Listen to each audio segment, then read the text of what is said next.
Hello everyone, I hope कि आप सब लोगों की बाबा फरीदकोट की आने वाली 250 प्लस पोस्टों की तैयारी प्लस 311 पोस्टें जो डीआरएमई और डीएचएस की आ सकती हैं उनकी तैयारी बहुत अच्छे से चल रही होगी।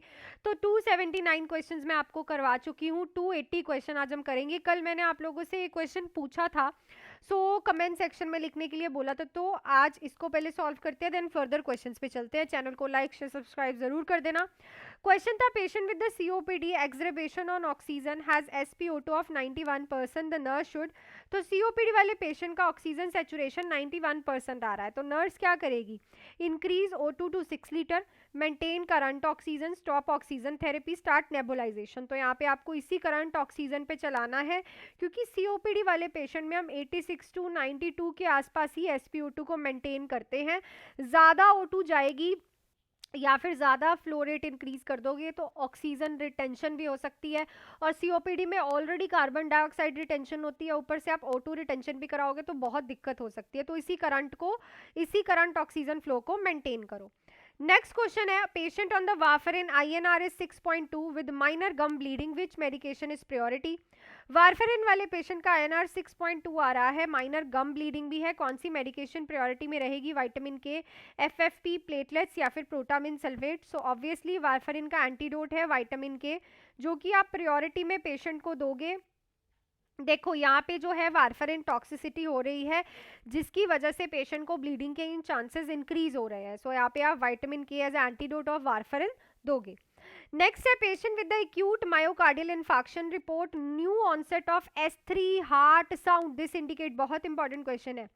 एक्यूट MI वाले पेशेंट को S3 हार्ट साउंड आ रहा है न्यू, ये क्या इंडिकेट करेगा? Worsening systolic failure, fluid overload, pulmonary embolism, pericarditis. तो it is a worsening systolic failure.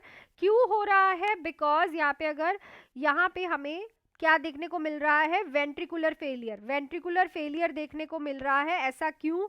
क्योंकि ये MI का अर्ली साइन होता है S3 हार्ट साउंड आना, और वर्जनिंग सिस्टोलिक फेलियर की तरफ ये इशारा कर रहा है। नेक्स्ट है, a post operative patient suddenly become restlessness and tachycardia, which complication is suspected first?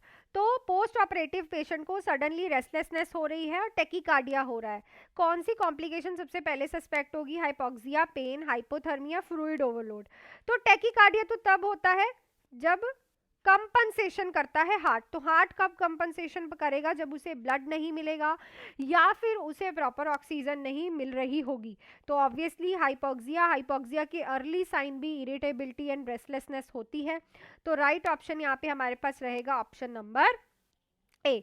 Next है, patient with hyperthyroidism shows fever, tachycardia and agitation, what emergency condition is this?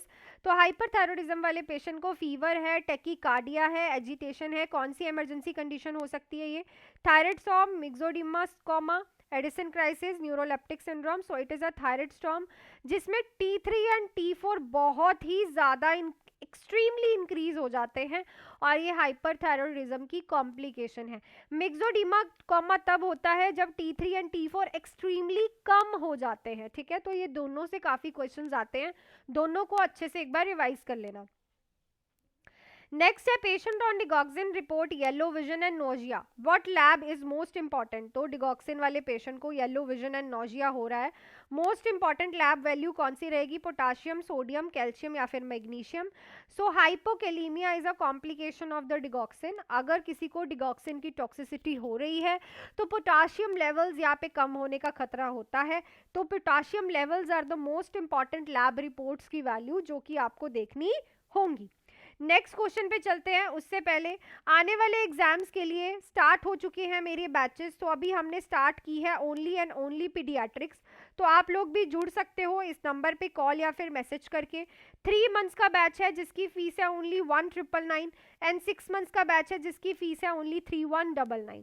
Live and recorded full theory, MCQ classes, test series, Punjabi classes and doubt classes है।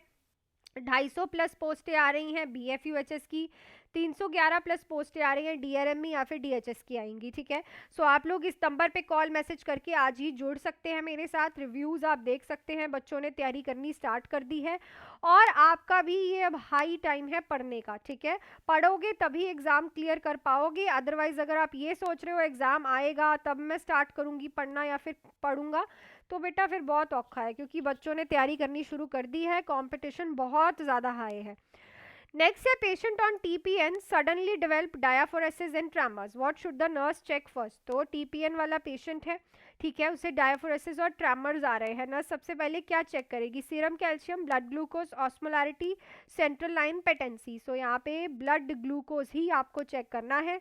डायाफोरेसिस and tremors जो है it is a sign of hypoglycaemia.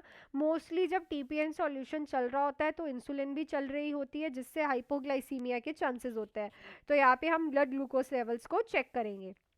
Next है patient with syndrome of inappropriate anti diuretic hormone has sodium level of 118 and confusion, which intervention is priority. तो SIADH वाला patient है, ठीक है, sodium levels 180 आ रहे हैं, नॉर्मल होते हैं 135 से 145, मतलब हाइपोनेट्रीमिया हो रहा है यहाँ पे पेशेंट को। प्रायोरिटी में क्या करोगे, increase fluid intake, start hypertonic saline, give salt free diet या फिर एडमिनिस्टर लूप डायूरेटिक। तो यहाँ पे 3% नॉर्मल सलाइन जाता है पेशेंट को जब किसी को सीवियर हाइपोनेट्रीमिया होता है। हाइपोनेट्रीमिया तो हाइपरटोनिक सॉल्यूशंस दिए जाते हैं जो कि हेल्प करते हैं सोडियम लेवल्स को इंक्रीज करने में, क्योंकि वो सेल श्रिंक करेंगे ना, सेल के अंदर से बाहर को मूव करेंगे, है ना, तो ऑटोमेटिकली बाहर वाली साइड सोडियम बढ़ जाएगा। नेक्स्ट है patient with burn 35% of total body surface area suddenly has dark scanty urine, what complication is suspected first। तो बर्न वाला पेशेंट 35% बॉडी बर्न है, डार्क और स्कैंटी यूरिन आ रहा है, क्या कॉम्प्लिकेशन सस्पेक्टेड है, renal obstruction, hypovolaemic shock, UTI, electrolyte excess. तो इट्स अ हाइपोवॉलेमिक शॉक, मतलब कि पेशेंट को जो है फ्लूइड लेवल कम है, जिसकी वजह से उसे जो है यूरिन बहुत डार्क आ रहा है, यूरिन कम आ रहा है पर उसमें नाइट्रोजनस फेज ज़्यादा आ रहा है, इसीलिए स्कैंटी और डार्क यूरिन है, तो ये हाइपोवॉलेमिक शॉक की तरफ इशारा है। नेक्स्ट है patient receiving a blood transfusion develop chills and flank pain, priority action is. तो पेशेंट को ब्लड ट्रांसफ्यूजन चल रहा है, उसे चिल्स एंड फ्लैंक पेन हो रहा है, प्रायोरिटी एक्शन क्या रहेगा, increase rate, stop blood, administer analgesic, flush line with blood. So यहाँ पे आप क्या करोगे, स्टॉप करोगे ब्लड को, which is very important because it is a hemolytic reaction. So priority क्या रहेगी, stop the blood transfusion. Next है patient with increase ICP has irregular breathing and bradycardia, this indicate. Increase ICP वाले patient को irregular breathing and bradycardia हो रहा है, ये क्या होता है, hypoventilation, Cushing triad, metabolic acidosis या फिर मेडिकेशन साइड इफेक्ट। तो इस क्वेश्चन का आंसर आप लोग मुझे कमेंट सेक्शन में लिख के बताओगे कि what are these sign and symptoms of increase ICP। So I think आज भी सारे क्वेश्चन आपको बहुत अच्छे से क्लियर हो गए होंगे। सो ऐसे ही हम थोड़े थोड़े करके सारे क्वेश्चंस करेंगे till your exam. Next question करेंगे हम नेक्स्ट क्लास में। बच्चे बहुत कम टाइम है आपके पास, इन आने वाले 6 महीनों में आपको बहुत वैकेंसी दिखने वाली है। सो आप लोग भी जुड़ सकते हो। 3 मंथ्स का बैच ओनली 1999, 6 मंथ्स का बैच ओनली 3199। क्लासेस लाइव भी होती हैं, आपको रिकॉर्डिंग्स भी मिलती हैं। अगर आप जॉब कर रहे हो, हाउस वाइफ हो, तो आप रिकॉर्डिंग्स भी देख सकते हो। MCQ class, test series, Punjabi class and doubt class, everything is available in the batch. So आप देख सकते हो, नंबर आपके पास है, इस नंबर पे कॉल मैसेज करके आप ज्वाइन कर सकते हो और रिव्यूज़ आप देख सकते हो, मेरी सिलेक्शंस आप देख सकते हो कम्युनिटी सेक्शंस में जाके। So till then next class में मिलती हूँ। Do hard work, make your parents proud and all the best.